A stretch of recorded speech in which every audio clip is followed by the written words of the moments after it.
திமுகவில் மூத்த அமைச்சர்கள் நிறைய பேர் இருக்கும் நிலையில் மாற்றுக் கட்சியில் இருந்து வந்த ஜூனியரான செந்தில் பாலாஜிக்கு திமுக தலைவர் இவ்வளவு முக்கியத்துவம் கொடுப்பது ஏன் என்று மக்கள் சந்தேகப்படுகிறார்கள் என எடப்பாடி பழனிசாமி தெரிவித்துள்ளார்.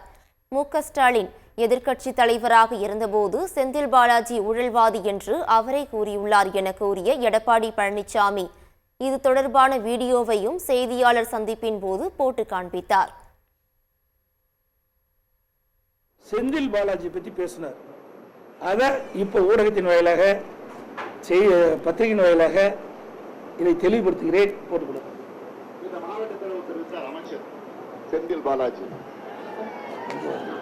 அவரை பத்தி சொல்ல வேண்டிய அவசியமே இல்லை. ஏற்கனவே 15 முறை அமைச்சரவை மாத்தினப்போ இவரை மட்டும் மாற்ற மாட்டாங்க. அந்த அளவுக்கு ஒரு முக்கியத்துவமான அமைச்சராக இருந்தார். ஜெயலலிதாவுக்கு நெருக்கமாக, அதைவிட சசிகலாவுக்கு நெருக்கமாக, அதைவிட இளவரசுக்கு மிக மிக நெருக்கமாக இருந்தவர் செந்தில் பாலாஜி. அந்த செந்தில் பாலாஜி அமைச்சரவை 15 முறை ஏற்கனவே மாத்தி அமைச்சாங்க. அப்பெல்லாம் அவரை மாத்தல, சீனியர் அமைச்சர்லாம் மாத்தினாங்க. ஆனா இந்த ஜூனியர் அமைச்சரை மாத்திரம் மாத்தல.